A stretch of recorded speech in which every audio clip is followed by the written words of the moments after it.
So what was the most important thing that happened to you this week? Because for me, it was putting Waffle in a bow tie. Look at how fancy and dapper Waffle is! Ugh. Ugh. He's so good, and he's so mad.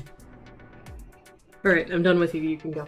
So yeah, aside from that, I want to start making more voiceover video tutorials, and in order to do that, I need to stop overthinking them. So here's just a little thing for fun. And practice. Enjoy.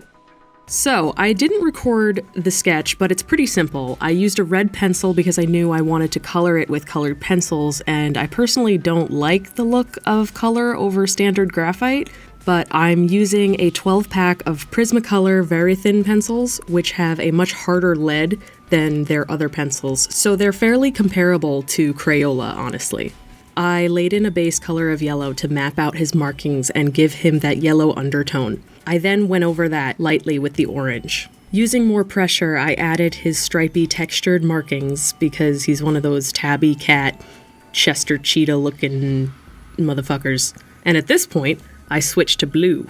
So Waffle isn't quite as orange as this pencil. He's more dull and muted, so I used blue to mute out his colors and start adding shading. When you're working with color, shading with complementary colors serves to make your colors feel more vibrant, while also reducing the saturation of your colors the further you go into your shadows. Alright, learning pit stop. Saturation refers to the intensity of color, so there's more saturated, less saturated. And in this direction, you've got your tone, so there's brighter and darker, and then all over the place. But as you shade your piece and go darker, you're also going to want to reduce the saturation, because science. There's light and, So, when you're working traditionally, shading with the complementary color will make your colors pop while reducing the saturation in the shadows. This being said, you can play with higher saturation right at the curve where the light turns to shadow, because of another drawing science reason I can't tell you right now because I don't remember, I just do it because it feels right, and I vaguely remember learning it somewhere.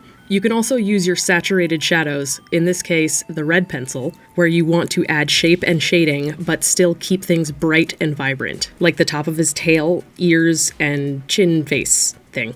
I'm adding more blue to bump up the contrast and add nice clean lines. I also shade his white fur with blue in order to keep it looking white and not orange or yellow like the rest of him. Again, contrast. Use it. It's your best friend. Now for his bow tie. Keeping up the contrast, I do a base coat of blue and then go in to add shading with black. Drawing and shading bows and bow ties is ridiculous.